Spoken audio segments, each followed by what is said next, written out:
জুমার দিনের কিছু সুন্নাত আছে, শুনবেন? জুমার দিনের প্রথম সুন্নত হচ্ছে জুমার দিনের ফজরের নামাজটা জামাতে পড়া। সবাই কয় খাইছে, হুজুরে দর্শে জায়গা মতো আসল জায়গায়। জুমার নামাজের প্রথম সুন্নত হচ্ছে ফজরের নামাজটা কি পড়া? জামাতে। আফদালুস সালাওয়াত ইনদাল্লাহি সালাতুল ফাজরি ফি ইয়াউমিল জুমআতি ফি জামাআহ। বিশ্বনবী বললেন জুমার নামাজের 15টা সুন্নত মুখস্থ রাখতে হবে। 1 নাম্বার সুন্নত ফজরের সালাত জামাতে পড়তে হবে। 2 নামাজ মুনাফিকদের কাছে সবচেয়ে কঠিন, একটা হচ্ছে ফজরের নামাজ আর একটা এশার নামাজ।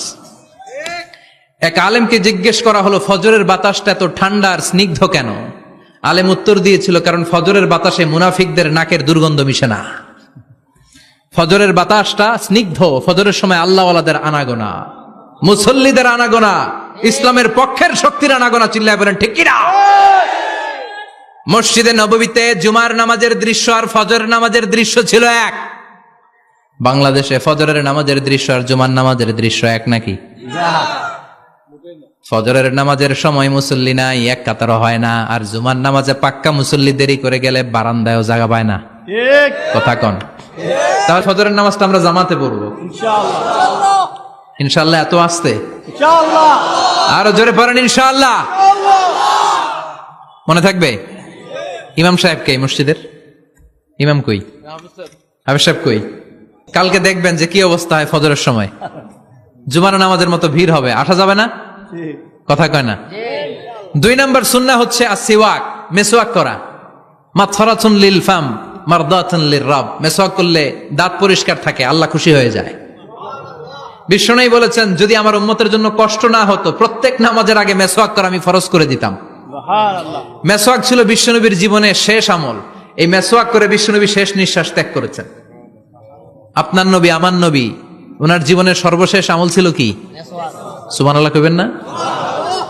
বিশ্বনবী জাইতুনের ডাল দিয়ে মেসওয়াক করতেন। বিশ্বনবী বলতেন, নি'মা সিওয়াকিয়া জাইতুন ফাইন্নাহু সিওয়াকি ওয়া সিওয়াকুল আম্বিয়া মিন ক্বাবলি। জাইতুনের ডালের মেসওয়াক কতই না ভালো, কারণ এটা দিয়ে আমিও মেসওয়াক করি, আমার আগে সব নবীরাই জাইতুনের ডাল দিয়ে মেসওয়াক করেছে। সুবহানাল্লাহ। 3 নাম্বার হচ্ছে দুহুন, তেল মালিশ করবেন। বিশ্বনবী জাইতুনের তেল দাড়িতে, চুলে আর গায়ে দিতেন। বিশ্বনবী বলতেন, ওয়াদাহিনু ফাইন্না ফিত তাদহিনে বারাকাত। তেল খাও, তেল দাও, তেল মালিশ করো, তেলের ভেতরে আল্লাহ বরকত ঢুকাইয়া দিছে। তেল দিবেন তো? 4 নম্বরে আত্তিব, জুমার দিনে সুগন্ধি লাগিয়ে যাওয়া সুন্নাত। লাগাবেন? লাগাতে রাজি আছেন?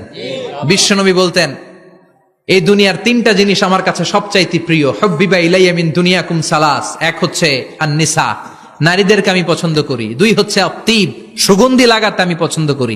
বিশ্বনবীরে কেউ সুগন্ধি হাদিয়া দিছে, বিশ্বনবী নেয় নাই, এরকম কোন ঘটনা ঘটে নাই। আল্লাহু আকবার। 3 নম্বরে কুররাতু আইনি ফিস সালাহ। নামাজের মধ্যে যখন আমি দাঁড়িয়ে যাই আমার চক্ষুটারে ঠান্ডা করে দেয় কে? আবার বিশ্বনবী বলতেন, আরবাউন মিন সুনানিল মুরসালিন। 4টা সুন্নাত সব নবীদের সুন্নাত। 1 নম্বরে আল হায়া, মানে লজ্জা। আরেক বর্ণনা এসেছে আল খিতান, মানে সুন্নাতে খাতনা, এটা সব নবীদের ছিল। আর সেওয়াক, সব নবীরা মেসওয়াক করেছেন। আত্তিব, সব নবীরা আতর লাগিয়েছেন। আর নিকাহ, সব নবীরা বিয়েও করেছেন। চিল্লায় পড়েন আল্লাহু আকবার। 5 নম্বর সুন্নাহ হলো আল লিবাস আহসানা সিয়াব, সুন্দর জামা পরা। নট নেসেসারি যে নতুন জামা হতে হবে, পুরাতন জামাও ধুয়ে আয়রন করে পরলে একটা সৌন্দর্য আছে না নাই? ইন্নাল্লাহা জামিল ওয়া ইউহিব্বুল জামাল। আল্লাহ নিজে সুন্দর, সৌন্দর্যকে আল্লাহ পছন্দ করেন। পৃথিবীতে সবচেয়ে সুন্দর কে? ইন্নাল্লাহা ইউহিব্বু আইয়ারা আসারা নি'মাতিহি আলা আবদিহি। আল্লাহ তার বান্দার উপর তার নেয়ামতের ছিটেফোঁটা দেখতে চান। আপনি যদি ধনী হন, দামি জামা পরবেন, সুন্দর জামা পরবেন। অনেকে আছে অনেক ধনী, কিপটুসের মতো সিরা জামা পরে, আছে না নাই? আপনি ধনী মানুষ, আপনি সিরা জামা পরছেন কেন? আপনার যে সম্পদ আছে এটার বহিঃপ্রকাশ আল্লাহ দেখতে পছন্দ করে। আপনাকে যে আল্লাহ কি নাজ নেয়ামত দিয়েছে, অহংকার ছাড়া স্বাভাবিক বহিঃপ্রকাশটা আল্লাহ দেখতে পছন্দ করে। কোন সুবহানাল্লাহ। এরপরে 6 নাম্বার হলো ইকসারুস সালাহ আলান নবী, বিশ্বনবীর উপর বেশি বেশি দুরূদ পড়া। বিশ্বনবী বলতেন, জুমার দিন শ্রেষ্ঠ দিন, এই দিন আমার উপর বেশি বেশি দুরূদ পড়ো। ফাইন্না সালাতাকুম মা'রুদাতুন আলাইয়া। কেননা তোমরা যে আমার উপর দুরূদ পড়ো, আমি মরে যাওয়ার পরে এই দুরূদগুলো কে পাঠিয়েছে তার নাম, তার বাবার নাম সহ ফেরেশতারা আমার কবরে দিয়ে আসে। সুবহানাল্লাহ। সাহাবারা বললেন, ইয়া রাসূলুল্লাহ কাইফা সালাতুনা মা'রুদাতুন আলাইক। আপনি মরে যাওয়ার পরে আমাদের দুরূদ কেমন করে আপনি দেখবেন? ওয়াকাদ আরিমতা, আপনি তো পচে গলে মাটির সাথে মিশে যাবেন। বিশ্বনবী বলেন, ইন্নাল্লাহা হাররামা আলাল আরদি আন তাকুলা আজসাদাল আম্বিয়া, নবীদের লাশকে খেয়ে ফেলা, নবীদের লাশকে পচিয়ে ফেলা জমিনের সব মাটির জন্য আল্লাহ হারাম করে দিয়েছে। নবীদের লাশ পচে না, নবীদের লাশ গলে না। যারাই বিশ্বনবীর উপর দুরূদ পড়বেন, আপনার নাম সহ, আপনার বাবার নাম সহ, মালাইকাতু সাইয়াহিন, একদল ফেরেশতা আছে শুধু রাউন্ড দেয় গোটা ওয়ার্ল্ডে। কারা বিশ্বনবীর উপর দুরূদ পড়েছে, এই দুরূদ নিয়ে, এই নাম নিয়ে বিশ্বনবীর কবরে তারা পৌঁছে দেয়। চিল্লায় পড়েন আল্লাহু আকবার। এরপরে বিশ্বনবী বলতেন, জুমার দিনে সূরাতুল কাহাফ পড়বা। কাহাফ পড়া সুন্নাহ। সূরাতুল কাহাফ পড়তে রাজি আছেন? রাজি আছেন তো? 18 নম্বর সূরা, কোরআনের একেবারে মাঝখানের সূরা। আলহামদুলিল্লাহিল্লাযী আনজালা আলা আবদিহিল কিতাবা ওয়া লাম ইয়াজআল লাহু ইওয়াজা, এই আয়াত দিয়ে শুরু হয়েছে, শেষ করা হয়েছে ফামান কানা ইয়ারজু লিকা রাব্বিহি ফালইআমাল আমালান সালিহা ওয়া লা ইউশরিক বিইবাদাতি রাব্বিহি। আর মাঝখানে আছে ওয়ালিয়াতালাত্তাফ। হাফেজ সাহেবরা উত্তর দাও, মাঝখানে আছে কি? কথা কন। ওয়ালিয়াতালাত্তাফ একটা শব্দ আছে সূরা কাহাফের মাঝখানে। কোরআনের সব জায়গায় এক ফন্টে আয়াতগুলো লেখা, কিন্তু ওয়ালিয়াতালাত্তাফ মোটা করে লেখা আছে না? ডবল ফন্টে লেখা, মোটা, কারণ এটা কোরআনের একেবারে মাঝখানে অবস্থিত এই শব্দটা ওয়ালিয়াতালাত্তাফ। এর আগে যত শব্দ, এর পরে তত শব্দ। এর আগে যত কোরআনের অক্ষর, এর পরে তত অক্ষর। সুবহানাল্লাহ বাড়িতে গিয়া বিশ্বনবী বললেন, সূরাতুল কাহাফ যে তেলাওয়াত করবে ইয়াকুনু লাহু নূর, এই সূরাতুল কাহাফ কিয়ামতের দিন তার সামনে বিশাল একটা আলো হয়ে আসবে। এই আলো দিয়ে পুলসিরাত পার হয়ে ওই বান্দা জান্নাতের ভেতরে ঢুকে যাবে। আবার বিশ্বনবী বলেন, যারা সূরাতুল কাহাফের প্রথম 10 আয়াত তেলাওয়াত করবে জুমার দিন, শেষের 10 আয়াত যারা জুমার দিন তেলাওয়াত করবে, দাজ্জালের ফিতনা থেকে তাদেরকে মুক্ত রাখবে কে? সুবহানাল্লাহ পড়বেন না? সূরাতুল কাহাফ দিয়ে সকাল শুরু করতে রাজি আছেন? সবাই রাজি? এরপর আত-তাবকির ইলাল মসজিদ, মসজিদে আগে আগে যাওয়া সুন্নাত। আগে যিনি যাবে উনি কি পাবে? তারপরে গরু, তারপরে বকরি, তারপরে মুরগি, মুরগির পরে ডিম না আন্ডা? আন্ডা। আল মাশিউ আলাল ইকদাম, বিশ্বনবী বললেন হেঁটে হেঁটে জুমার নামাজে যাওয়া সুন্নাহ। রিকশা, হুন্ডা, সাইকেল, সিএনজি দিয়ে গেলেও হবে, কিন্তু হেঁটে হেঁটে গেলে সওয়াব বেশি না কম? প্রতি কদমে কদমে আমলনামায় সওয়াব দিয়ে দিবে কে?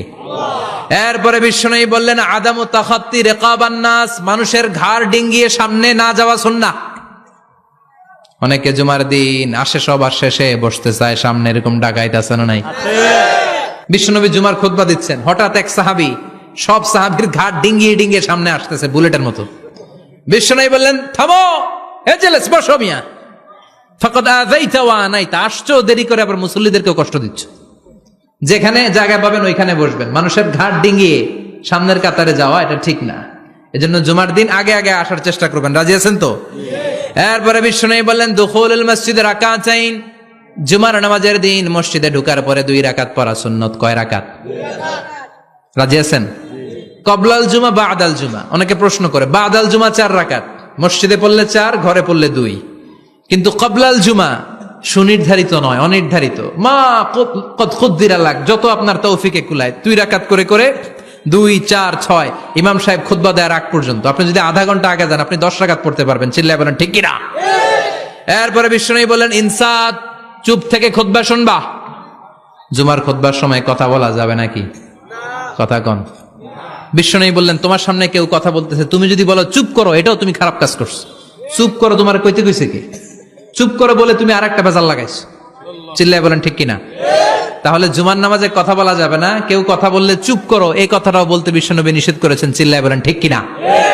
এরপরে মজার একটা কথা বিশ্বনবী বলেছেন, জুমার নামাজ পড়তে যেয়ে যদি কারো ঘুম আসে, জায়গা চেঞ্জ করে বসো।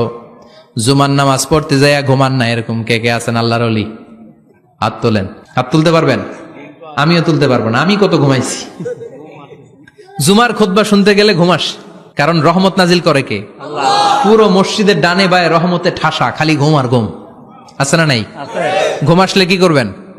উঠে যাবেন, উঠে জায়গা চেঞ্জ করবেন, পানির ঝাপটা দিবেন, ঘুম দূর করে দিবে কে? এরপরে বিশ্বনবী বললেন, জুমার দিন দোয়া করলে কবুল হয়। এমন একটা সময় আছে জুমার দিনে, ওই সময়ে যদি বান্দা আল্লাহর কাছে কিছু চায়, সেটা না দিয়ে খালি হাতে আল্লাহ বান্দারে ফিরাইয়া দেয় না। সেটা কখন? অনেক ইখতিলাফ আছে। বেশিরভাগ মুহাদ্দিসিন বলেছেন জুমার দিন আসরের নামাজের পর থেকে মাগরিবের আগ পর্যন্ত, বিশেষ করে মাগরিবের আগের আধা ঘন্টা, এই সময় আল্লাহর কাছে বান্দা যদি কিছু চায় এই দোয়া আল্লাহ ফিরিয়ে দেয় না।